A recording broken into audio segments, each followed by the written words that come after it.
A long time ago in ancient Greece, everyone was extremely gay. Except they weren't, because no one had invented sexuality yet. They had terms for different aspects of love and sex, like aphrodisia and synusia, but they didn't build identities around those desires and practices. Their preferences never became a telling truth about themselves. This was the case across much of the world at one point or another, with many same-sex relationships accepted or endorsed, from the wonderfully named pleasures of the bitten peach in Fujian, through Assyrian prayers for the blessings of same-sex relationships and Melanesian homoerotic rituals, to hunter-gatherers in what's now Zimbabwe with a sliper-champ for homoerotic cave painting. The concept of sexuality as the idea of identities intrinsically related to one's desires didn't come into existence until around the 1880s, but its development kind of starts with the Greeks, who didn't develop vast edifices of sexual morality like the Christians, but sought to regulate sex along several lines. A sense of balance between different drives was important in Greece, and this ethics applied to sex. You should remember to never dash yourselves on the rocky shores of wanton lust. But equally, celibacy was widely considered pointless unless it was pursued for a particular aim, like being a great athlete. The Greeks didn't stigmatize types of sex, but they placed great importance on people keeping to their proper roles. Free men should always take the dominant sexual position, whilst women, boys and slaves were to take submissive positions. This caused problems when free men slept with each other, since it was seen as demeaning for either to take a submissive role. However, Greek opinions were not very consistent. Many Greeks obsessed about what the best times to have sex were, mostly for health reasons. They decided it was unhealthy to ejaculate in winter, but that summer sex was essential for stopping fevers or something. However, when someone asked Pythagoras, a famous cult leader best known for thinking beans are extremely evil and also triangle fun, what the best time for a man to have sex was, he replied, any time he wants to have his strength sapped from him. It's not right to just say that homosex was accepted in Greece. It wasn't even seen as something to be questioned along the lines of acceptability or unacceptability. However, elements of homosex were problematized. It was seen as strange that a boy who took a submissive role in a love relationship with a man could grow into a man who might lead his city. However, such things happened. A lot. Equally, having many suitors was seen as the sign of a boy having many outstanding qualities. After the Greeks, the Romans did stuff that was kind of similar, but more focused on human frailty, and early Christianity kept on in a similar vein to the Greco-Roman traditions at first, as they wanted to distance themselves from those radical Gnostics who were doing crazy stuff in the Middle East. The Christians even got into all the Greco-Roman monogamy stuff, which wasn't really the Old Testament's jam. It all started with the monks. Peeps like St. Cassian got kind of obsessed with whether or not their thoughts were pure, and they got way too into trying to find out if something dangerous or impious was lurking in their thoughts. The monks were always unsure of themselves, always interrogating every dream, memory and action for impurities. Due to the uncertainty, the monks turned to higher authorities, beginning to confess everything importance to the big monks. Permanent self-scrutiny became a way of life. Augustine gets super into the question of sex in heaven, whilst most of the early Christians thought sex only existed as part of man's debased nature after the fall. Augustine was pretty sure that there was sex in heaven, and it was only man's control of its own desires that were affected by the fall. For him, sexual desire must be controlled, and he really influenced the church to become more concerned with the desires of its subjects. Some other stuff happened, and then, in 1517, a dude nailed a piece of paper to a door and everyone completely freaked out. The Pope was pretty worried that everyone was going to be Protestant, so all the big Christians got together in Trent for a council, and they sorted it out. They moved confession from being focused on acts to being focused on desires. This new practice began to spread from the big Catholics down to the little Catholics, and gradually into everyday life until people not only confessed to their priests, but also to their friends and their family and their neighbours, and even themselves. As this new practice of confession spread, people began to conceive of their desires as a deep part of their identity, something of utmost importance to who they were. In much of Europe during the medieval and early modern periods, close friendships were a lot closer than they tend to be today. People had way more time to hang out, maybe even 150 days of holiday a year, and people tended to stay in the same place, so spent years getting to know their peasant buddies. Equally, extremely close platonic bonds weren't assumed to be sexual, and thus people didn't end up classifying their extremely close platonic bonds as sexual, thus allowing extremely close platonic bonds to develop more freely. People saw practices like homosex in varied ways. Mostly female homosex was permitted, but sodomy wasn't allowed. Probably there's a dichotomy of scholarly opinions on whether they allowed gay homogamy. Whilst female homosex was often permitted, usually the female adoption of a dominant male role in female sex, or of adopting the identity of a man, was punished. However, for the most part, homosex was not noticed, since close emotional bonds between people of the same gender were assumed to be platonic. Thus, anyone who wanted to engage in a spot of homosex could often do so without being questioned. They could even have a close relationship lasting for decades. Homosex was an act. There was no association of such transgressive acts with a certain character type or identity. Brantôme, a weird mix of a moralist and pornographic writer of the time, summed up some of the sentiments of the era, saying there is a great difference betwixt throwing water in a vessel and merely watering about it and round the rim. Many saw female homosex as practice or a warm-up for heterosex, and others saw it as inevitable for women who couldn't find themselves a man to marry. In some cases, punishment for lewd behaviour, each with the other upon a bed, were as light as being required to apologise, and in other cases the punishment was hanging. It was a bit of a mixed bag. From the 17th century onwards, everyone started getting really obsessed with sex. Not doing it, though some probably were, but talking about it and investigating it and trying to make sure no one else was doing it, or at least making sure that they were doing it in the appropriate ways. There started to be an inclination to try and control the amount and quality of populations, with black slaves and white indentured servants being kept in separate quarters in Maryland slave plantations, largely because of fears of white women developing insatiable lust for black men.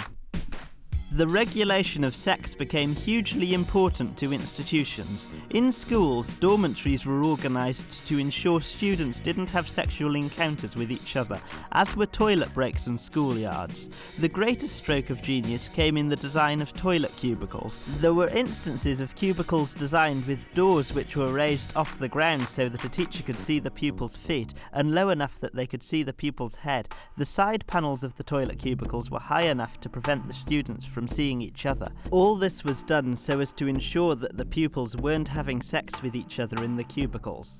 From this time, institutions also began to operate in a different way. They became reliant on management techniques to get people to do stuff.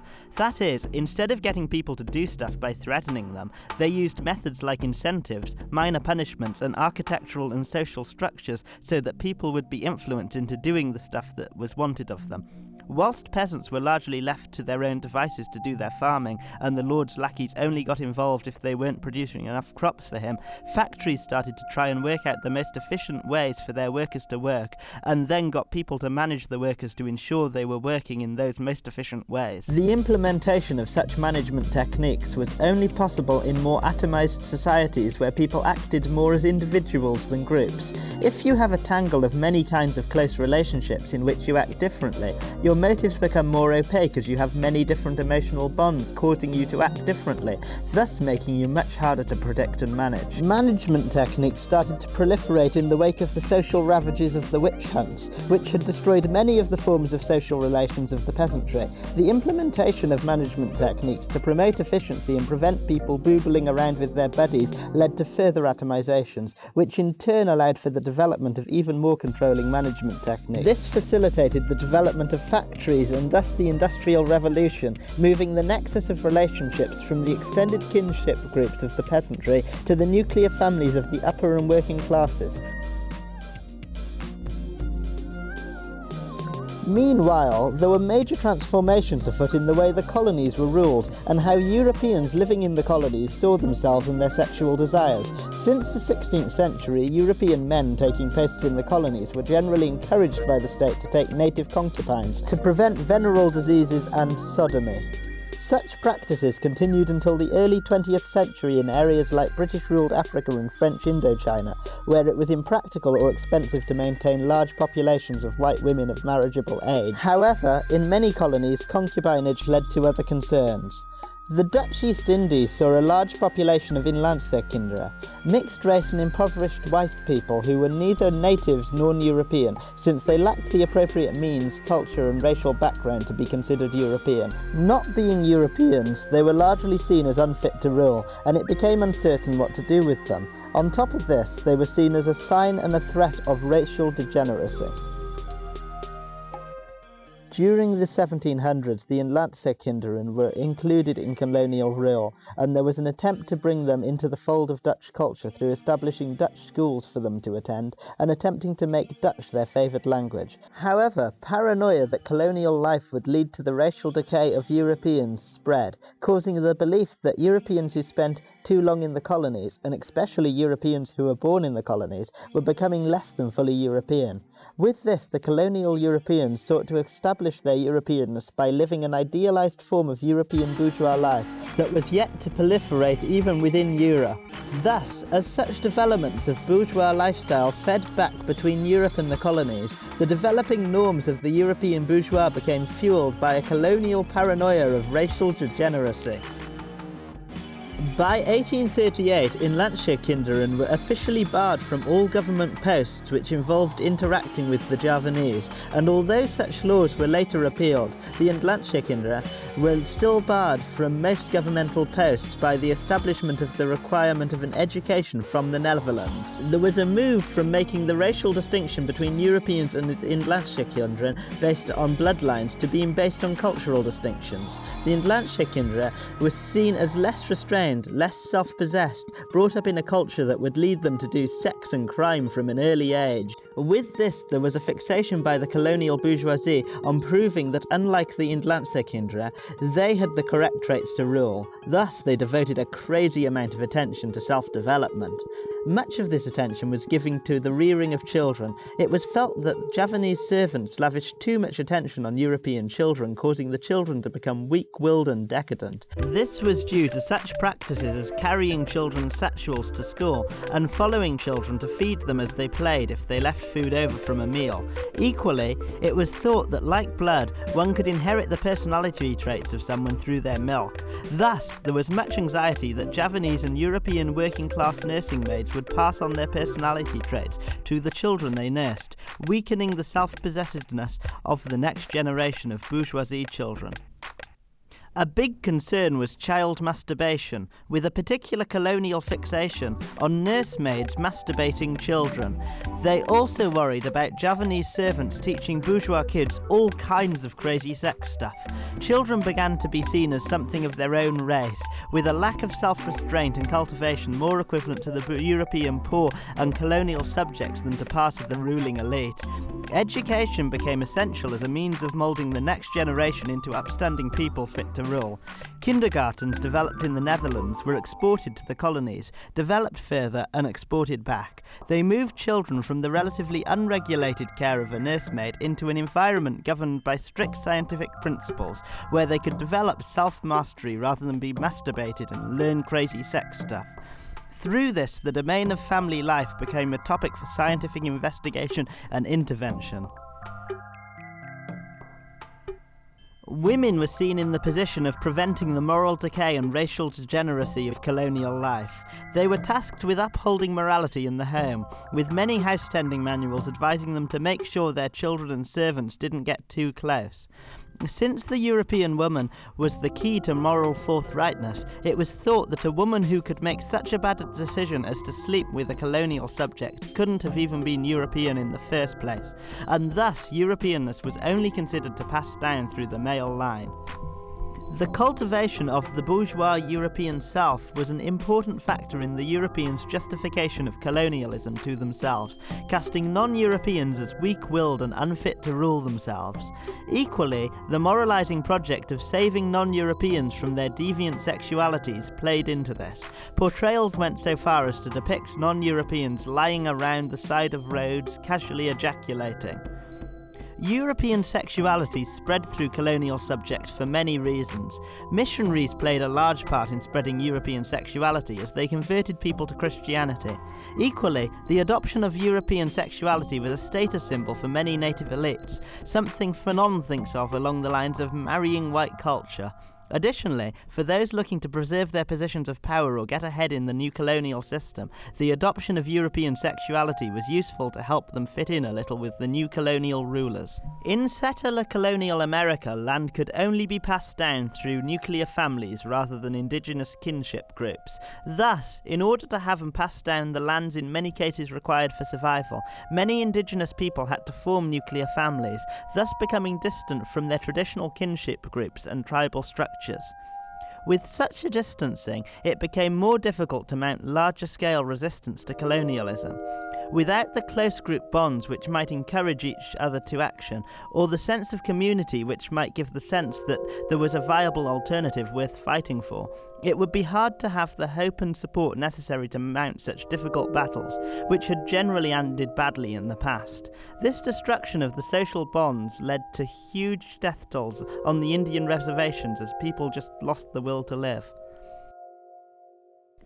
This was a pattern across much of the colonised world, which combined with other divisions like that between those keeping to traditional social structures and new Christians adopting nuclear families. The appeal of Christianity and its regulated modes of sexuality increased as traditional social bonds eroded. The atomisation of kinship and tribal bonds led to the destruction of the system of mutual support, leading people to be more dependent on precarious labour rather than having their friends and family help to tide them over whilst things weren't going so well. Such developments enabled the development of a pool of labourers with little option but to take any manual job offered by the colonial regime.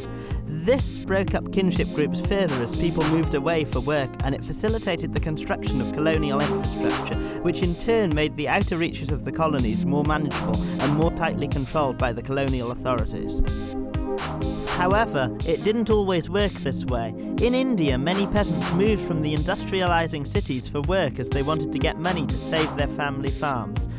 They were much more prominent in campaigns for workers' rights than the urban poor, as they were less beaten down by the urban conditions, and their pressing concerns were with the larger wages needed to save their family farms rather than just the need to survive. Another big colonial export was anti-sodomy laws and general anti-sodomy sentiments to many societies which had been approving of, or at least relatively indifferent to, homosex. This was mostly done because the missionaries and colonial authorities really didn't like sodomy, but inducing witch hunts within colonised populations helped divide such populations further. Back in Europe, with all the concerns about the proper structure and practices of a healthy and moral bourgeois family, medicine got obsessed with the ill health effects of child masturbation, hygiene regimes for breastfeeding, and the correct way to raise children to not grow up into decadence. From the investigation and uncovering of the truths of family life, people began to investigate other aspects of the burgeoning notion of sexuality. People began to think of sex as something about which there was a truth to be uncovered, and thus sexology sprung up to invent a science of sex. It obsessed over taxonomising desires and various forms of sexual identity, thinking of all manner of crazy categories like presbyophiles and zoerasts, each with their own moral transgressions, childhood histories, and identifying characteristics. The sexologists also devoted much effort to deciding which processes were normal and which pathological. Through the obsession with confession, which had taken off even in Protestant Europe, people came to hold their desires as part of their identity, and thus, when these desires, along with other traits, were taxonomised as sexual identities, they came to hold those sexual identities as part of their identity, especially once these sexual identities became widely discussed. Sexual identity became a truth of oneself. Previously, debauchery, adultery, rape and sodomy were considered as different levels along the same line of moral transgression, but they began to be seen as completely different deviances. The perpetrators of these acts began to be seen as having a flawed nature rather than being occasional sinners. Such taxonomisations didn't only limit the possibilities for those seen as transgressive, they also limited what constituted a normal heterosexual life, and thus shaped heterosexual life around what constituted a healthy and morally upstanding nuclear family, a family who would form the central body in regulating any sexual deviance. Now, anyone who might think of themselves as having a deviant sexual desire would have to contend with thoughts of themselves as having a pathological identity, and not only face social stigmatization for acts they might be engaged in, but also for who they were as a person, the deep-seated truth of themselves as a deviant. Woo! End of video. You might have noticed that I only got to 1900, so there's going to be a sequel. So if you'd like to see that, then I guess you could subscribe and press the ding-dong bell. That would be nice. Yay, thank you. And I'm going to put a few references and further readings in a pinned comment if you're interested in anything in more detail. Bye!